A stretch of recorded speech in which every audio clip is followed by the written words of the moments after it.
Hey guys, hope you're well. You are back on the Talk With. It's me, Nat Rich, and this evening I'm quite excited because I have a brand new show, and this is one that I hope is going to be with us for the long haul. We're going to be talking mushrooms, psychedelics, the future, and beyond. We're going to dip into all sorts of areas, but this is the M word. So this is not the Talk With, this is the M word. This is a brainchild of the fabulous Zoey here. And Zoey has some real deep interest in the world of mushrooms, as do I. But rather than me putting my head in it and being like, it's all about me, I'm letting it all be about Zoey and whoever else Zoey finds. And this time she found Parker.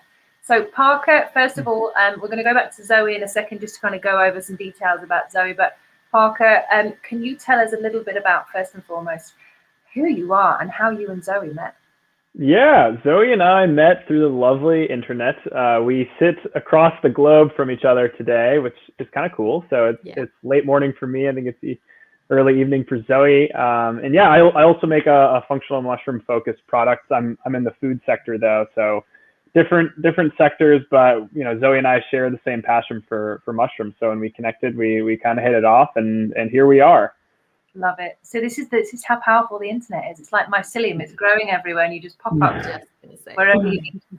So I love that. We're going to go way deep into the conversation with you and drag as much information from you while we can for this next kind of 40, 45 minutes to an hour.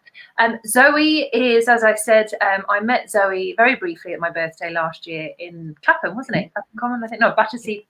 It was in the park in the sunshine when we were all allowed to gather in gangs. Gangs.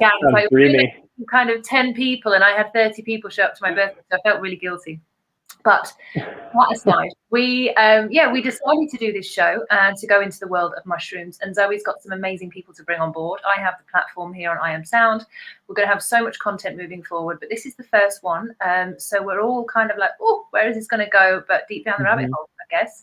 Zoey, do you want to tell me your kind of beginning of your story and kind of what you have? And then I'm going to kind of let you take over the questions.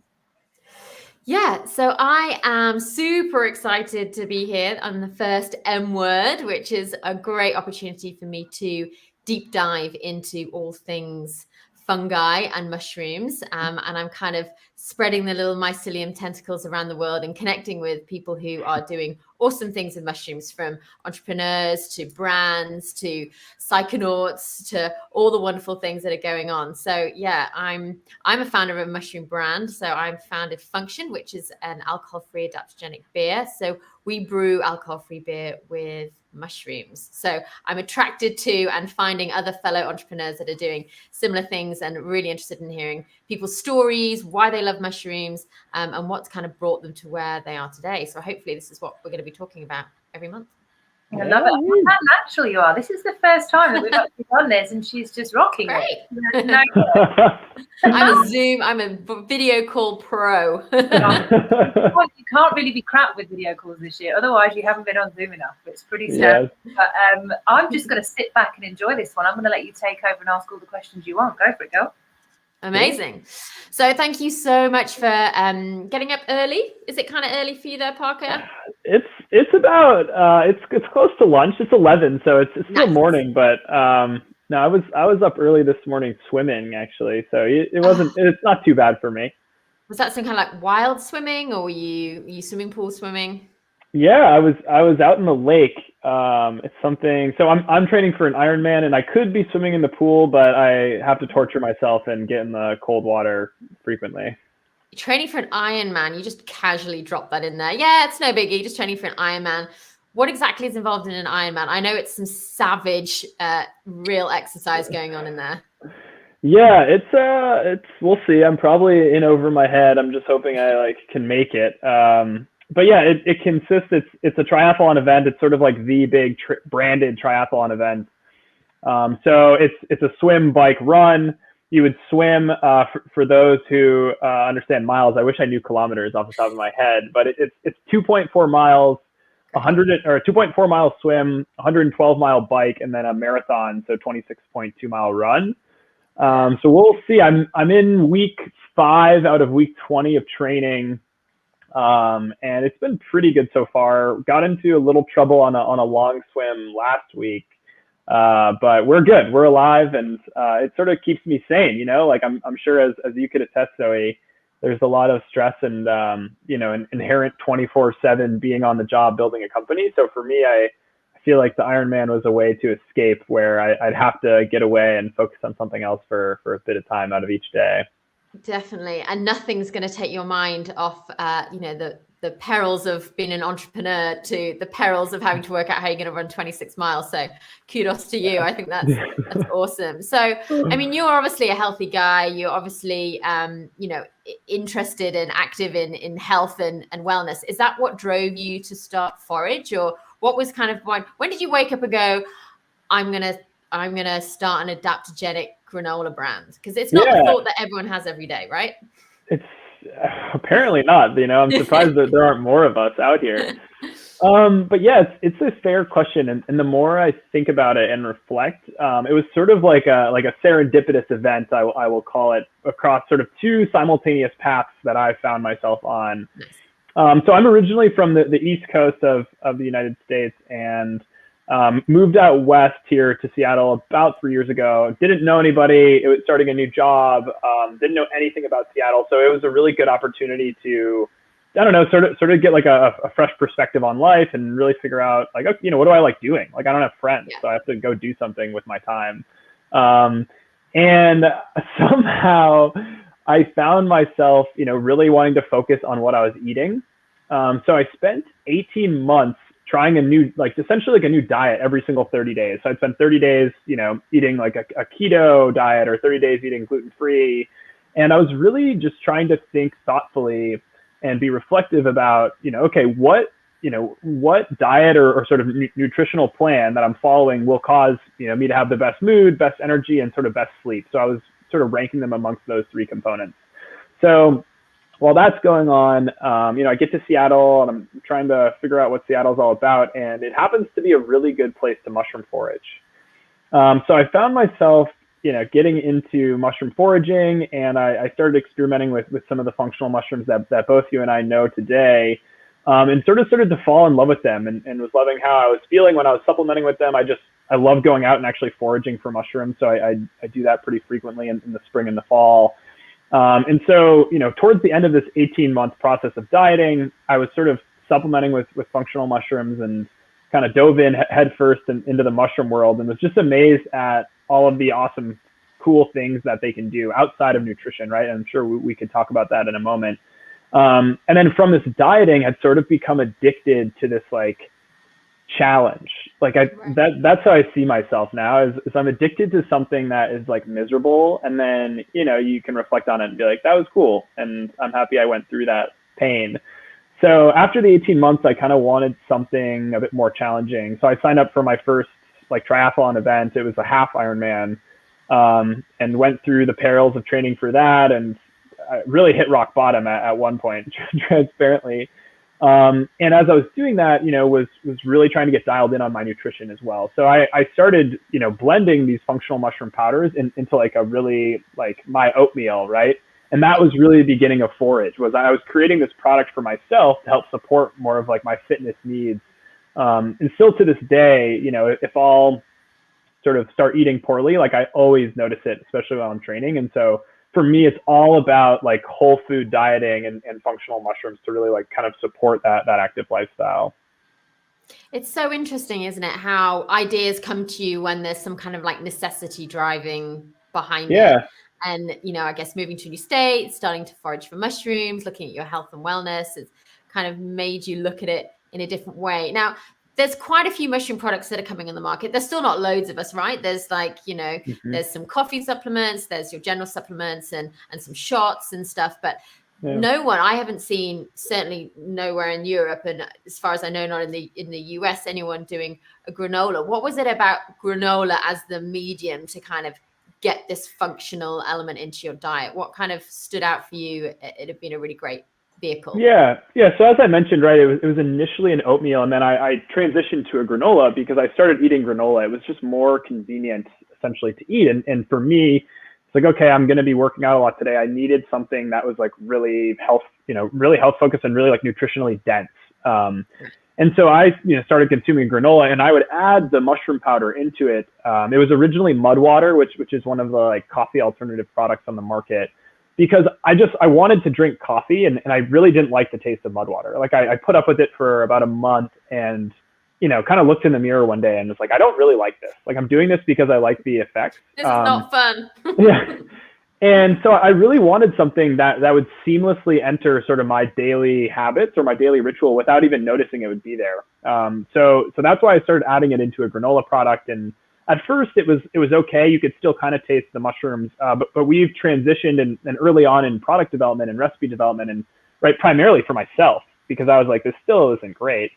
We sort of found mushroom extracts, which we haven't really chatted about what type of functional mushrooms you're using, but we use basically the hyper concentrated extracts, so you're able to add less of the actual ingredient and still get all of the benefits, so it doesn't really impact the flavor. So today, we pride ourselves on having a really delicious granola with the concept of, hey, you as a normal, as a normal consumer, as somebody who cares about their health, can incorporate these functional mushrooms, these adaptogens into your daily diet in a really healthy way, and you won't even know about it. You don't have to go into your cabinet, take out a tincture and put it on your tongue, or add a powder to a water and drink something that isn't super enjoyable that you probably wouldn't have done beforehand. We're trying to really build it into people's daily routine. So I know that your products are sort of similar as well over at Function. Yeah, I mean, I think ceremony is key, right? So humans are creatures of habit. We've always been creatures of ritual and ceremony, and it's like getting something into our lifestyles that's going to stick and it's going to become part of our rituals is so key. And we live in this like pill popping world where people are used to taking a pill, taking a supplement, and that can kind of start to feel, especially if you're really focusing on natural nutrition and how to get plants and herbs and adaptogens and fungi into your diet naturally, that can start to jar even if it's a natural supplement, but you're having to take those big multivitamins. Yeah, like big pills. Yeah, and it just doesn't seem to fit. But if you can find a way to adapt it into your diet naturally, that is the natural way, and that's how we're supposed to ingest all the healthy foods and elements that we should be doing is through natural ways.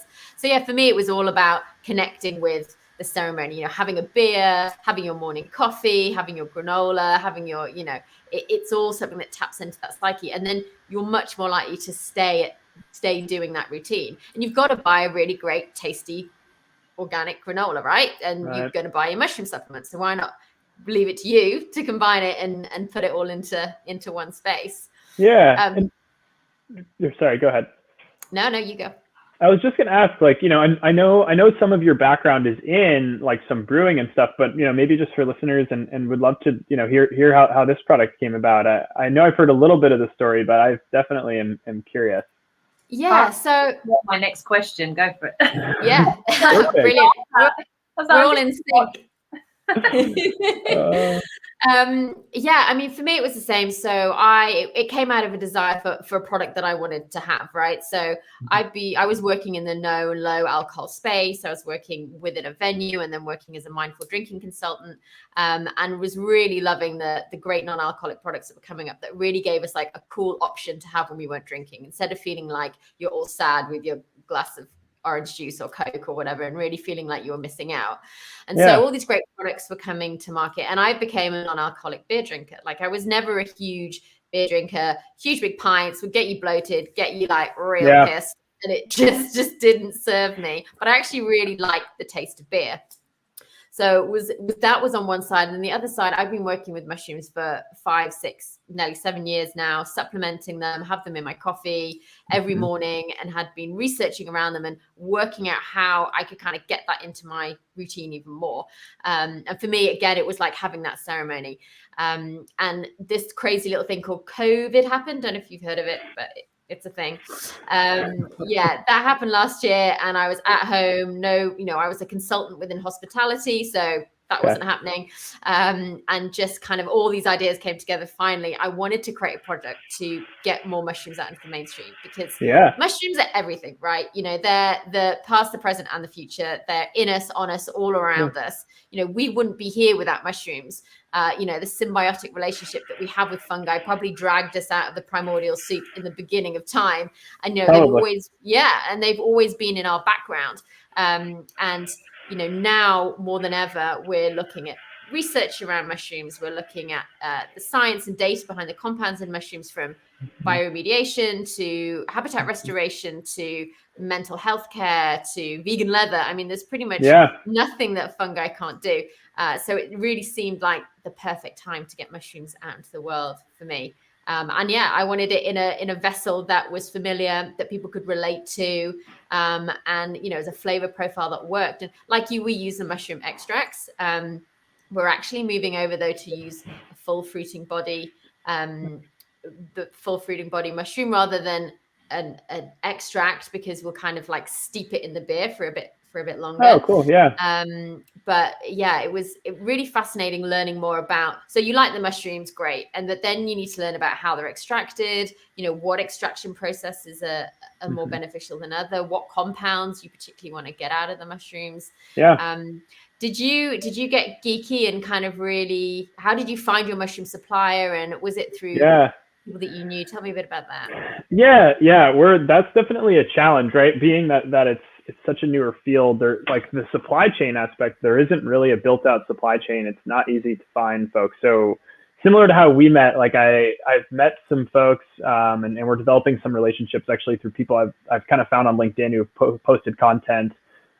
Today we source from a company out of Maine. They're called North Spore. But we aren't really going to be able to scale together, you know, transparently. So we are looking for a new partner in the space, but it's been really difficult to identify. And, you know, I think as you briefly mentioned, you know, just a couple moments ago, there's a lot of, you know, scientific backing required to ensure like, hey, we're really getting like the extracts that we want to be getting that have the health benefits and are derived appropriately. And there's a lot of, you know, products on the market that make claims or aren't doing that. And so it can really be difficult to find a really good partner. We have a couple identified that we're still chatting through. One is called Mydecine, Mydecine. Really, really cool company. They're out of Boulder. They're actually a public facing company, and they're like really based in science, and that was part of what drew me to them. And so we've been having, you know, conversations and talking about more of long-term partnerships of, hey, could we do some co-branding where like, you know, Mydecine, like their entire thing is like they are very focused on the science, and so that would allow us to have like a really strong partner in the space who really knows what they're doing and like, you know, can spend all of their resources and time focusing on the science, where like we can build the brand. So, you know, those are just some options. What about yourself? How have you gone about sourcing? Yeah, it's so interesting that you should say that, because the same for us. So, you know, there's two arms to it. Like one, you want to find a supplier that you can scale with. One, you really want to ensure that the supply is, if they're wild harvesting, so the chaga, that it's been done responsibly, you know, that they're not going into old growth forests and kind of, you know, taking 20 years worth of chaga harvest at the same time. If they're growing them, if they're producing them, you want to make sure that it's organic. You want to make sure there's no heavy metals.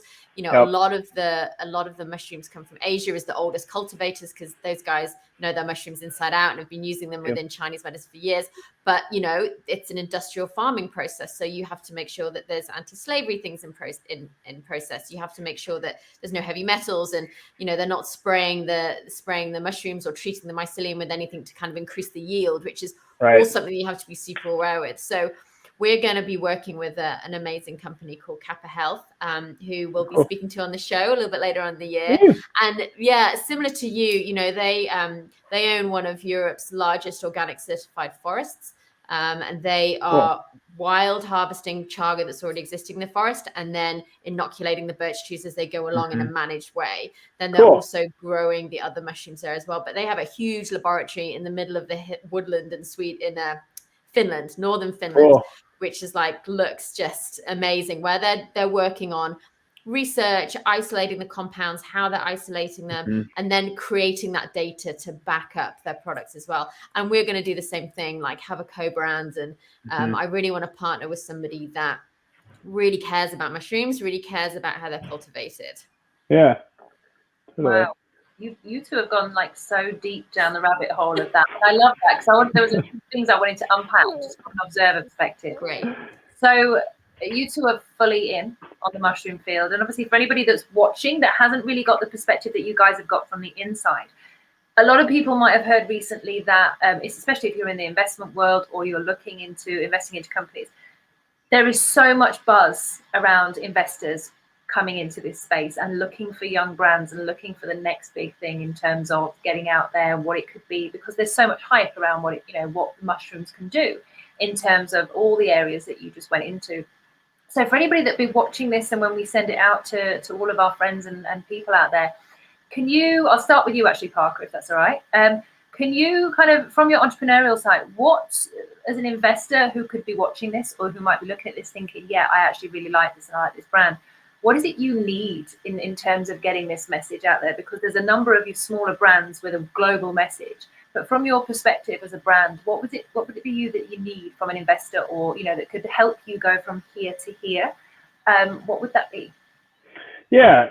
From an investor perspective, what we're looking for is somebody who's going to help us and cultivate like a learning environment. And I start with a learning environment because being that this trend and this market is very new, I still think there's a lot to explore and a lot of potential things. We have a lot of hypotheses around our product positioning and around these functional mushroom extracts, but I think it will continue to evolve. So knowing that up front, I think as an investor is important, right? I think in some of these more established markets and more established product lines, it's really easy to say, okay, let's just use like a cracker, for example, a normal cracker. Okay, like you want to create a normal cracker brand. There's pretty clear roadmaps, I guess, of how you can do that, and also like what will resonate with the consumer and how and where. And I think that type of market is going to be a little bit more straightforward, where when you're really focused on functional mushrooms and how to appeal to a consumer, I still think there's a lot of learning to be done there. Four Sigmatic has kind of been the older brand here in the United States. And, I still, I follow them pretty closely, and I listen to, a lot of the content that their founder puts out, and it's clear, like they are still learning as well. And so I think having some patience there with learning and understanding that, like, hey, we're out here to try and solve the longer term mission, right? Of like, how are we getting more mushrooms into more people's lives? And that will take some time to figure out exactly how to do that. Secondly, right, is obviously, from an investor's standpoint, we're definitely looking more for strategic investment. So, for us, we're at the crossroads between food and functional mushrooms. And, we're chatting with investors more from the functional mushroom or mushroom background, and then also investors more from the food background. And so looking at, how can we bring people into the mix who have maybe done both, but maybe in separate realms, right? We sort of see ourselves as a pioneer of this crossroads. So looking at people who maybe have been cultivating functional mushrooms for a long time, or thinking about how to extract them appropriately. And then others who have built brands or who have built CPG brands or entered retail or actually gone direct to consumer. So that's how we think about, looking for investors. So we've are looking at, as mentioned, right, some investors in the mushroom space, and those are a little bit harder to come by. And then from a CPG perspective, it's, it's a little bit broader, and there are definitely more people in that realm. Like as an example, and this hasn't come to fruition, but it's sort of like is a dream in my mind, is I like to think, or I've read up on the founder from Bare Naked. They're a granola. I think Kellogg acquired them. Have you guys heard of them before? Yeah. So there's some stories from when Brandon Sinnott was a really young entrepreneur, and the stuff he would do, I just love. Like he would show up to buyers' homes, like they'd be trying to go into a retail store, and they would show up with like breakfast in bed really early, and they'd wait outside like buyers' doors for them to like leave their house to go to work and be like, here's breakfast in bed. Like he was doing they would show up in grocery stores, I think, and they would be wearing these uniforms that would like make it look like they're naked because it's bare naked. And just some of the tactics and stuff and how scrappy he was really inspiring for me. And so bringing on somebody like that who could continue to inspire would be really awesome. And so, yeah, that's sort of how I think about the funding profile, the investment profile. There certainly are predatory investors, you read about it. I came across kind of the first one maybe a couple of weeks back where in my mind, and I don't know, excuse maybe the lack of terminology here, but when you start to feel like they're using all of these, what I'll refer to as, finance bro terms, or they start to get really technical on terms, and you're sitting there and you're like, I don't know what any of this means, and they kind of know that you don't know what any of it means, and it all sounds really too good to be true, and you're just like, these are sharks, I probably want to stay away from this crew. So that's how I think about it. But Zoe, curious to hear your take. Yeah, I think it's an interesting position that we're in, because we're treading a path that isn't that well known. We're bridging the gap between functional plants and herbs and fungi and mainstream, FMCG food products and beverages. And that's something that really hasn't been done. Four Sigmatic was like, for me, when I found them, and I found them like super early on, like the first week that they launched, I went to their shroom room in Abbot Kenny, which we were going to call the show the shroom room, but shout out guys at Four Sigmatic, we didn't, because we got you. I just thought, oh my God, this is amazing. They're making shrooms. Well, they're saying it's like on shrooms. They made it cool. They didn't make it woo-woo and weird. It's like you weren't going to find them in some dusty corner in some weird health food store. And they really kind of pushed it out to the mainstream. And I thought, if I can be like the alcohol-free beer of Four Sigmatic, that would be cool. So they gave me some real kind of brand and business validity to what I was doing. So I was like, okay, so it's not so extreme and obscure that people aren't going to get it, because it's been done. People are getting their head around it. There's a lot of mycophobia, right? There's a lot of people still being like, is it weird? Does it taste like mushrooms? Am I going to get high? Those are the two questions always. Slimy and weird and grow in the dark, when actually most mushrooms need light to grow. So, that's a whole kind of myth around it. So, looking for partners to grow your company with is super important. There are people within the mushroom space, but like you said, they're a small community still. There haven't been huge brands that have scaled, and there's not huge funds, but there are, functional food and beverages is on pretty much every key trend globally at the moment for last year and for this year. It's something that the functional foods and the mushroom market is seeing huge growth. And traditionally that's been from supplements and medicine, especially in Asia. But now this is coming, the NPD of functional foods and beverages is what's growing this market. And I think it's growing to like, they approximate to 2024, it's like 14.5 million worth of market, where actually only a few years ago it was super, super tiny and insignificant, and no one really knew about functional mushrooms. So I think we're in a really good position to be able to be the brands that are leading that space. And I think investors who are savvy into the health and wellness space and into the functional food space and are doing their research around what markets are going to be, exploding over the next few years, I think are really on it. But it's funny because we sit in two worlds. So I'm talking to people from the beverage space. I'm talking to people from FMCG. And, I'm talking to people in the vegan world as well, because I'm vegan. I have work in lots of different vegan networking groups and have kind of working with that community. And, beer is, not always as vegan. And that's something people go, well, isn't all beer vegan? Well, it's not, because a lot of beers use animal derivatives to thicken it. They use lactose in there.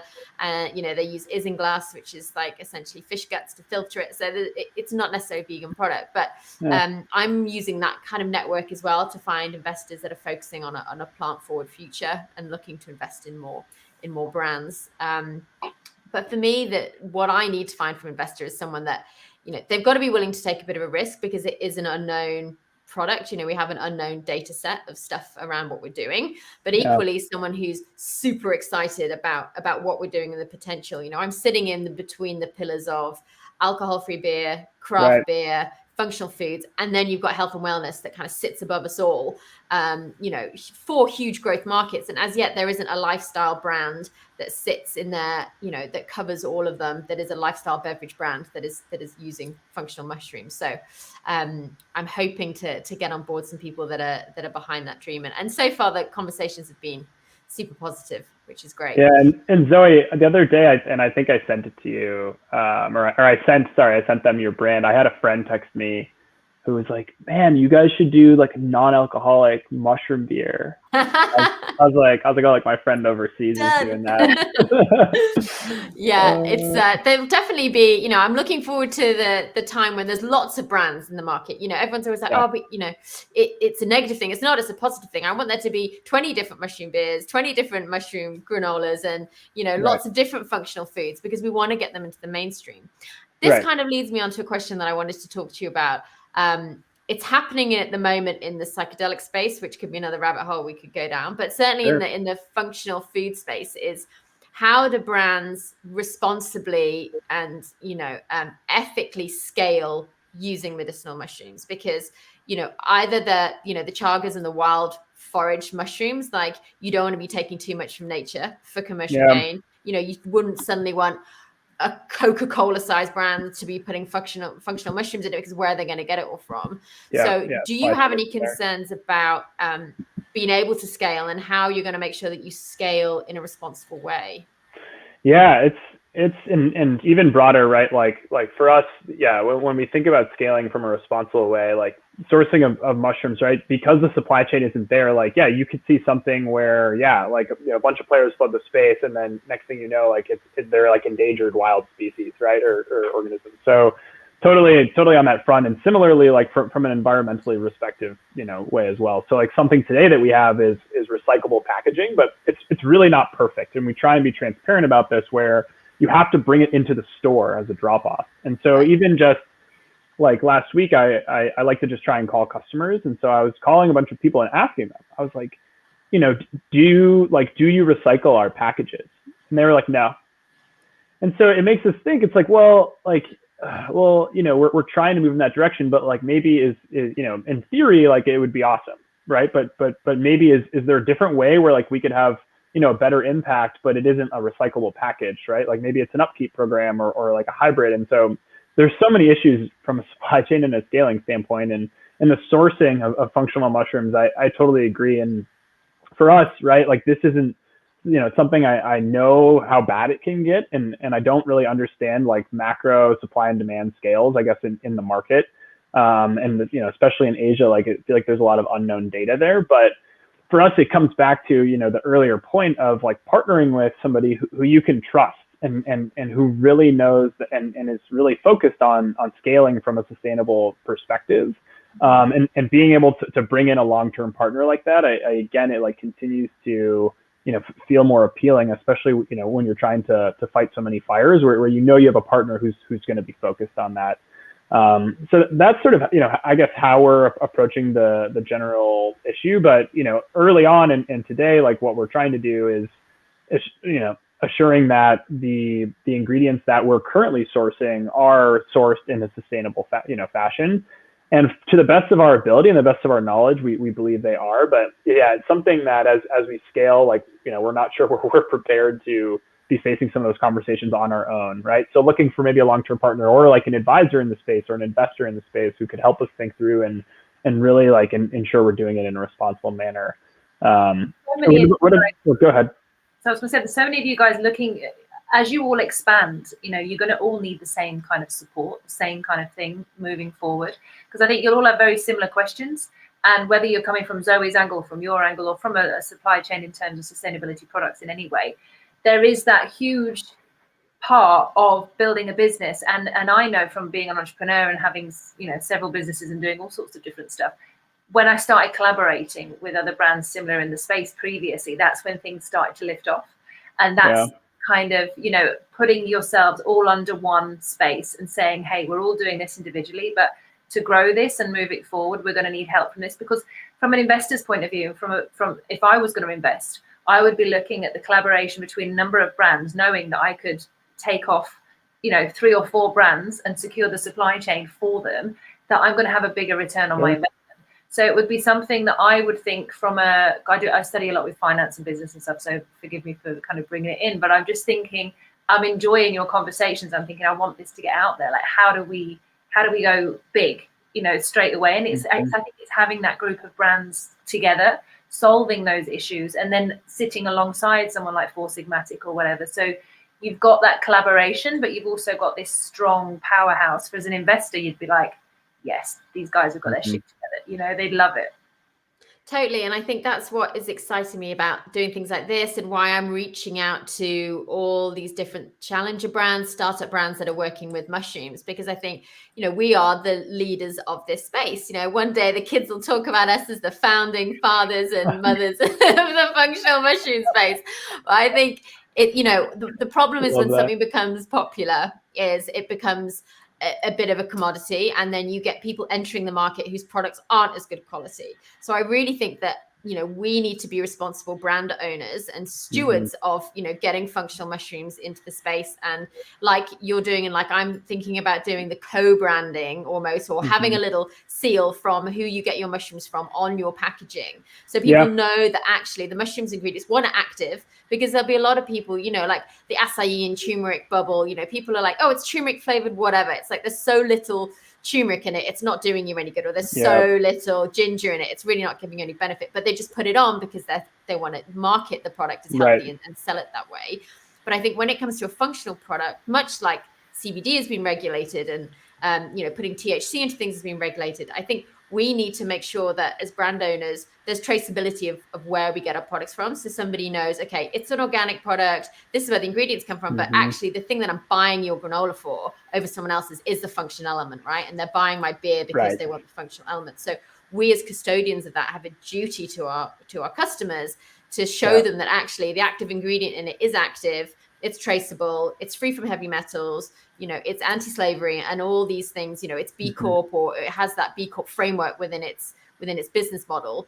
And I think that's super important, and something that maybe we can start a bit of a group or something where we all come together.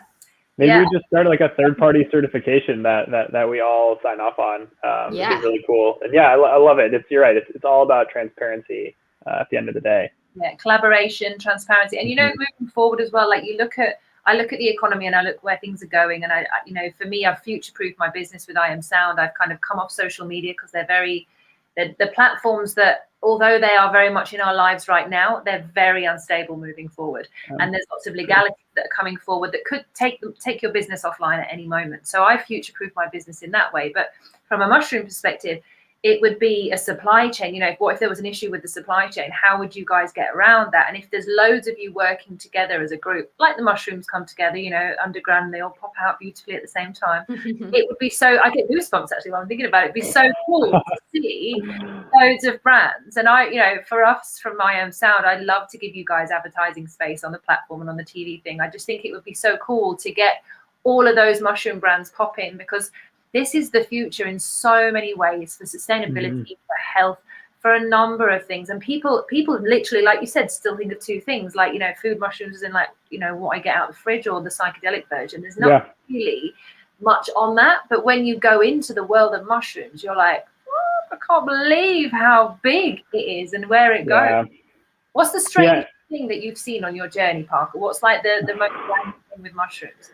Have you guys heard of the transportation studies they've done with mycelium, like regarding like the Tokyo like underground rail, or the London rail as well? Have you guys seen that? Tell it as if we've never heard it. We have. Okay. At home, and Dan's sitting in the wings here. Dan's never heard of it. Tell us. Yeah. Okay. I saw another study that came out the other day. I think it was by like one of the original researchers who did it. But so basically, what some researchers did for the listeners is they built out like a two-dimensional essentially map of like Tokyo and London. Those are the two cities that I read about. I think they've done a couple others. And so what they did was, based off of where the populations are the most concentrated in the city, they would put more you could think of as mushroom food. I think they were using like some sort of wood or some sort of like pulp. So something that the mycelium, the actual roots of a mushroom, would go and consume. And so, think of like downtown Tokyo, where the population's really high, that would have more food, where like maybe in like suburbs or lighter areas, there would be little to no food. And it was all proportionate across this like two-dimensional map. And then they put mycelium or inoculated spores on one side of the map. And then they let it grow, and they put it in an environment where it would grow and it'd be able to consume food and sort of disperse itself across this two-dimensional map. And I believe they were monitoring it, and 2 weeks later they sort of took it out and they freeze. I think they flash froze it. And so what that does is it prevents any further growth from occurring. And if you look at the comparison of how the mycelium grew through this like map of the city, and you compare it to the subway infrastructure in Tokyo and in London, they're almost identical. So the functional like the mycelium organized itself almost perfectly, so it was able to touch all of the resources, all of the food perfectly, and then actually like transfer that nutrition across its own body, similar to how like a transportation system would move people from point A to point B, and there would be like the most routes between the most populated areas. So you saw these like almost like, I guess what a lot of people think of as like a plant or something that is really unintelligent, recreating what humans spent, years developing in terms of like the most optimized travel route across like a city, depending on populations. And mycelium did it, almost in like 2 weeks. And so the amount of like, for me, when I was reading through these studies, the amount of just capabilities that you could leverage from a fungi perspective is endless. I've started to see them, potentially thought to be used as like semiconductors or like even, replace special metals in cell phones, all sorts of really interesting pieces. There's a couple other studies that I really love, but I'll pause there. I mean, Zoe, Nat, do you guys think I explained it well or did it justice? Yes, totally. I read about that study, and I read that there was a further study where in Japan, they built this, like, I think it was a shopping mall, something very complicated with lots of entrance and exit points. And they recreated this model and then put the food at the exit points for the mycelium to work out the quickest routes for that to be their fire exit routes. Yeah. Oh, and that's for like sweet. The quickest way for the fire services and stuff to get in if there was an emergency. I mean, the intelligence of fungi and mycelium is unbelievable. And it's something we are literally scratching the surface of. Tapping into. Tapping into, and it's been there forever, which is wild. But I'm loving the fact that now science is catching up to the fact, ancient people, shamans and medicine people and ancient civilizations used mushrooms and fungi for so many things. And, it's just classed as, folklore or this or that. But now we're getting the science and the data to go, oh, they use this because it's an antiseptic, and they use this because it was good for liver function. And and now we're in this really exciting point where we can start to build on this evidence and push this evidence out, which is super exciting. I love it. There's so much intelligence and wisdom within that world that we have, like you said, there's so much to explore. There's so much to dip into. And just to recap what you were saying, it's, I don't know if you, Parker, have you ever been to London? I have not been to London. Oh my God, right. We invite you to London when there's no COVID and Boris lets you in. You're more than welcome. Noted. And you can come and join the M word over here. We'll do it. And basically, the idea, the complexity of the underground station has been reimagined time and time again by the biggest, strongest, amazing engineering equipment out there, also by some of the greatest minds in the world, have tried to optimize and simplify this current system that we have for the underground. And when you're down there, you're like, you have to follow the colors, obviously. You're just like going around this map, and it takes real time to get used to it. But to know that there is a plant, like there's a mushroom out there that is more educated than any of the machinery that we have, that any of the scientists that we have, that any of the intellectual, minds that we have, and our best designers, and in a space of 2 weeks can recreate a map that optimizes everything and everywhere we want to go in the quickest way, in the most succinct, beautiful way. And you just think, if it can do that in 2 weeks, I think it was less than 2 weeks, if I'm It may have been. Something. If it can do that, if we had the right applications for mushrooms, what else could it tell us about how we devise our futures moving forward? What kind of societies could we build, and what kind of places could we be in if we use that basis of intelligence for everything we did, and we didn't allow our egos to get in the way, and our conversations between founders when people fall out and a great idea becomes nothing.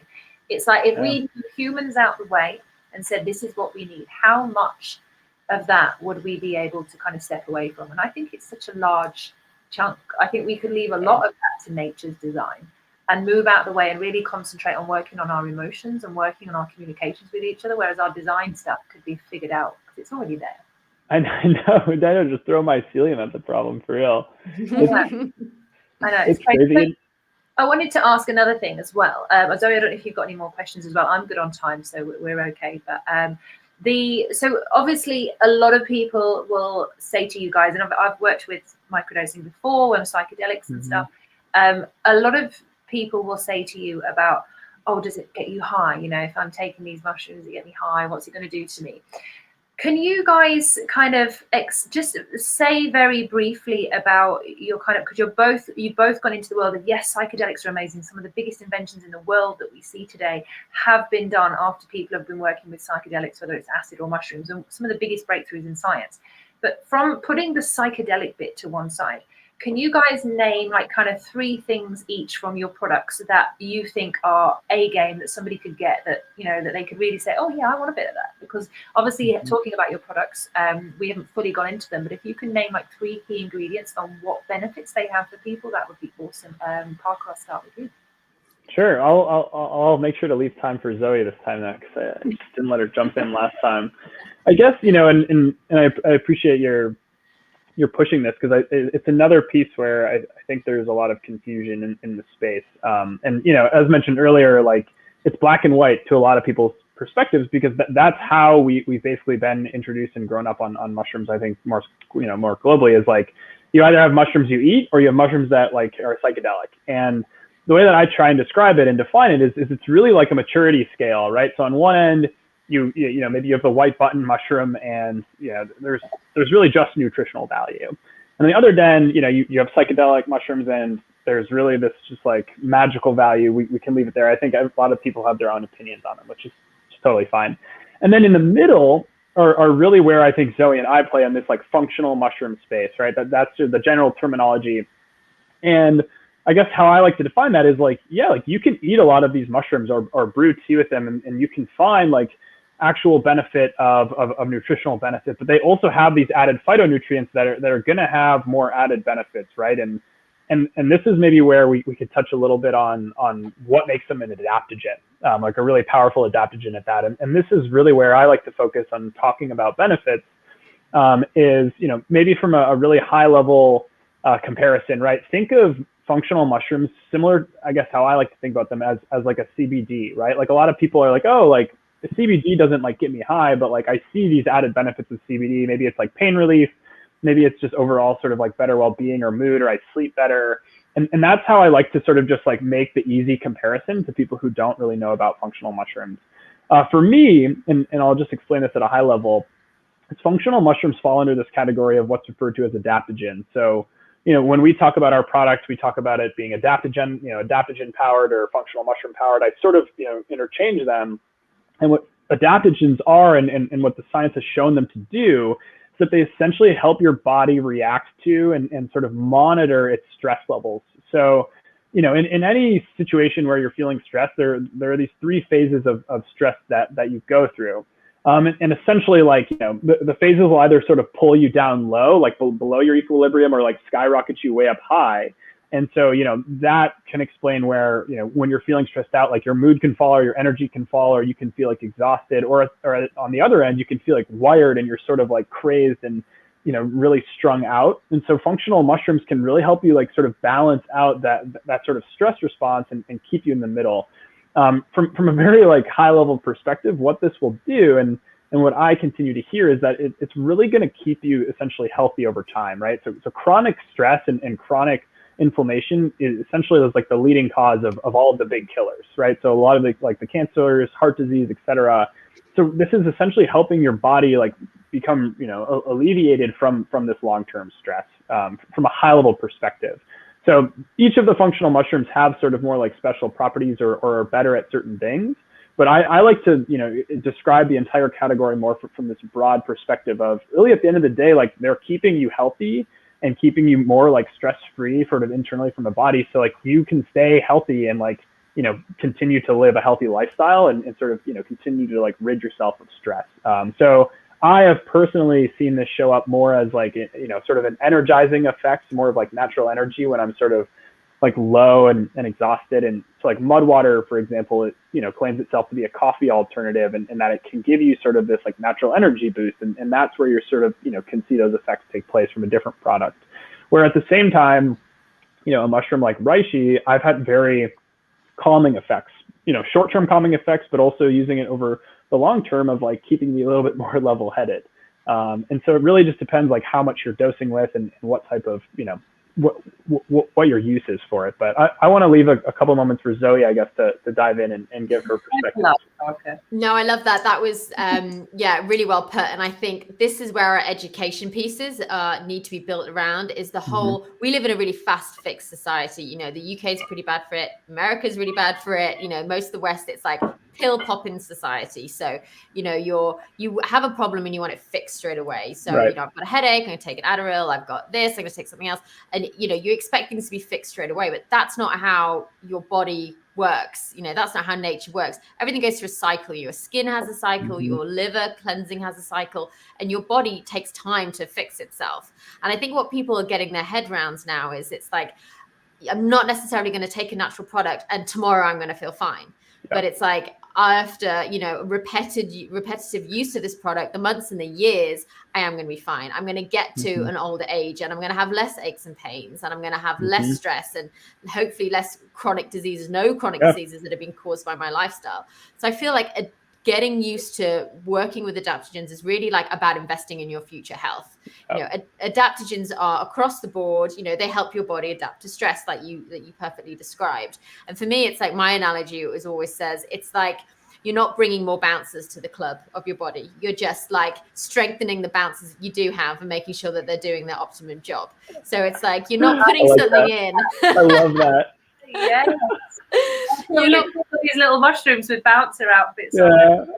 Exactly. Not letting any nasties in. And it's, that's the thing. It's like, you're not boosting, I hate the words when people say boost your immune system. It doesn't boost it. We're superhuman, right? And actually the way that the human body is designed and evolved and worked is amazing. You can't fault that design pretty much. But what faults it is all the stuff that we do to it to damage it. So if your body is working at its optimum level, it's pretty damn good. Like it's pretty superhuman. And so adaptogens help your body get to that level.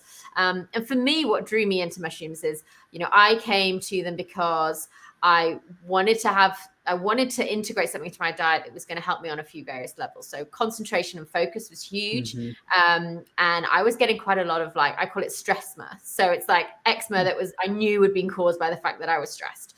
I was tired, a bit run down. I, at the time, had just shut one business and I was about to launch another business. And, I was just not feeling at my peak optimum condition. And that's what got me into looking for what I could put naturally into my diet that was going to help support that. And reishi was amazing for me too. I've always suffered quite badly from allergies, whether that be hay fever or eczema caused by stress or whatever. And continually taking reishi over the last few years, I've noticed that my hay fever, my allergies are like way less. Like every summer I'd blow my nose like 20 million times a day. I'd wake up and blow my nose. And my boyfriend's just like, oh my God, it sounds like a foghorn. You're always blowing. I always had an allergy. And I've noticed in the last, I've been taking mushrooms solidly for 6 years. And I noticed in the last 3 years, because it takes a time, right, to build up, that my hay fever is like, I hardly get anything now. I don't get streaming eyes. I don't get, and people say, nothing has been concretely proven, but there's enough scientific data and enough evidence to say that reishi is a natural antihistamine. It has the compounds in it that actually help your body fight the allergens and lower your histamine levels. So, we know that it's good for that. And then lion's mane for me. So, that cognitive health and focus is key now more than ever. People are overstressed, overworked. It's too much screen time, too much stuff that's really frying up our brains. And I think the power of nootropics and the power of especially lion's mane as one of the more well-researched mushrooms as well. And its ability, listeners may or may not know that it contains active compounds that helps our brain synthesize nerve growth factor. That does exactly what it says on the tin. It helps protect and nourish your neurons, and that in turn helps cognitive function. It helps stave off things like Alzheimer's and dementia. So it's a really important enzyme that our brain creates. But stress and the toxins that we put into our body diminishes our ability to synthesize this. And, all this trouble can kind of lead on from that. So I think the power of lion's mane is amazing. And one thing I did want to raise with you is claimability. So we have amazing products with amazing active ingredients and functional levels of that ingredient. So, we know that if you eat your granola daily or if you drink my beer a couple of times a week, you're getting a functional level of this product. It's doing some kind of positive wellness and active good in your body. But still in our pharmaceutical driven, rule driven society, we can't still say, will help support your immune system, will help support, you have to be very vague almost around the wording, which can then come across as people thinking it's flaky, but what they don't know is if you even write about, so when I first launched Function, I wrote some blog pieces on my website about the anti-cancer properties of lion's mane, of turkey tail. and all the amazing studies that have been done around it. I got shot down by the Advertising Standards Agency in 2 seconds. And they're like, you cannot even mention the C word, anything that's not an official treatment for cancer. Even though in Japan, you know, mushrooms are used as a supplementary treatment for chemotherapy and cancer drugs anyway. And I just think, how have you worded your on-pack messaging, and how are you kind of wording how you speak about the benefits without being able to say, you know? Yeah, so early on, we did something similar too. We like put some stuff on our packaging that probably wouldn't fly.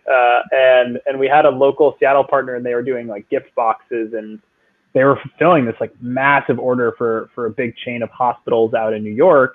And they wanted to include our product, and we were like, great. And we had to give them like, I don't know, it was like 2,000 units in like 2 weeks, which for us was like ridiculous.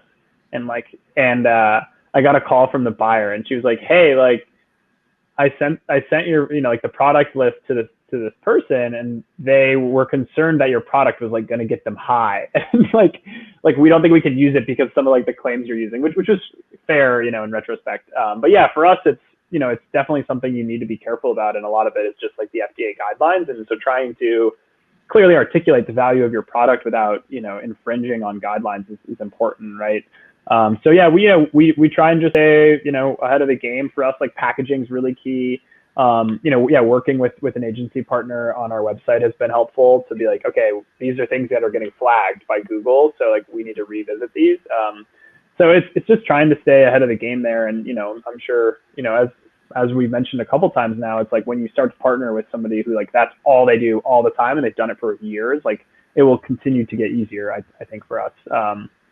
So definitely. And what I hope that we'll almost become the showcases for that, right? And so I'm hoping that when, you know, as our companies grow, as we get investment, as we have more money behind us, that we can actually start, you know, helping to develop studies. You know, it sounds like your mushrooms guys are very similar to mine, you know, really working on the science and the research behind it. And what I hope is, you know, in 10 years time, you will be able to say chaga can actively help support your immune system. Right. You will be able to say that, you know, lion's mane can support optimum cognitive health.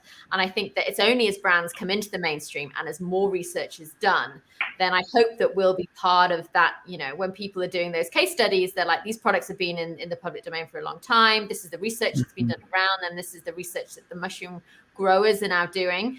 I hope that we'll be able to say and actually tell people more directly about the wonderful claims. But of course, you can benefits about the mushrooms all you want. You're saying, you're not talking about your product. You're just saying this is what the, you know, this is what they do.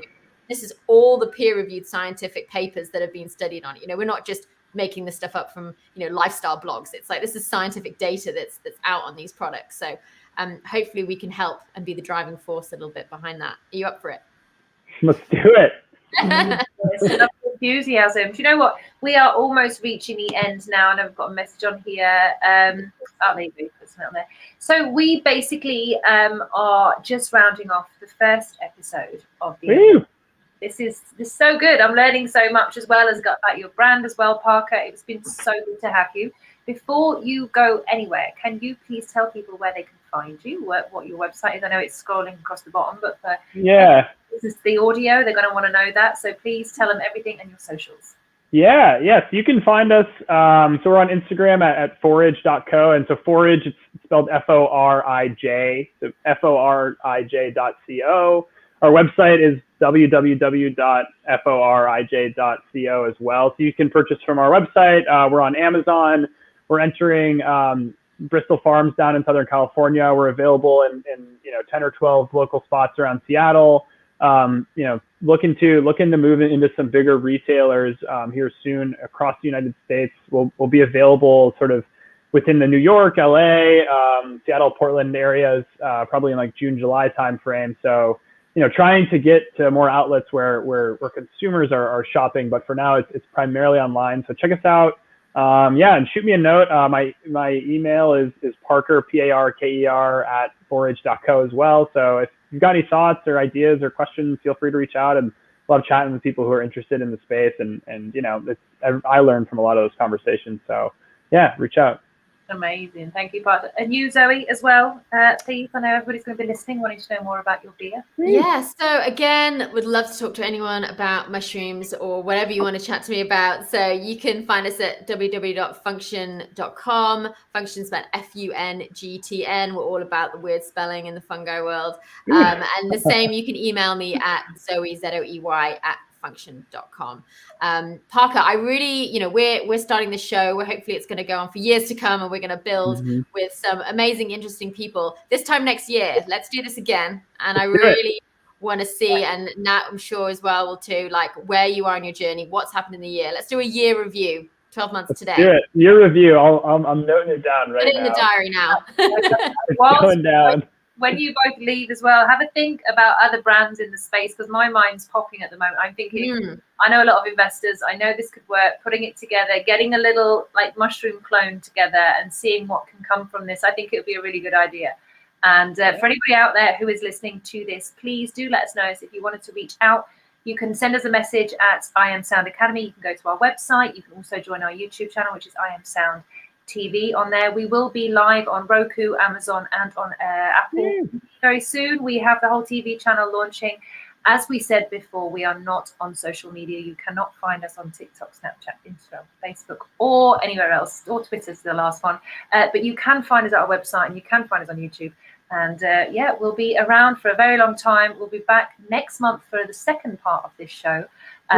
We have another lovely fungi enthusiast. Is it Tom we've got next? I think it is. We have Tom from Aurora. Yeah. Tom from Aurora. So we'll do that one. You guys who are on with me now, will you stay there? For anybody else that's going to be watching at home, thank you so much for joining us. Please do let us know what you think. Write down in the comments. If you like and subscribe this content, we really appreciate it. And go and stalk these two brands. Buy their products, support the young entrepreneurs of the world. This is what we're here for. Thank you very much for I Am Sound TV. We will see you on the next one.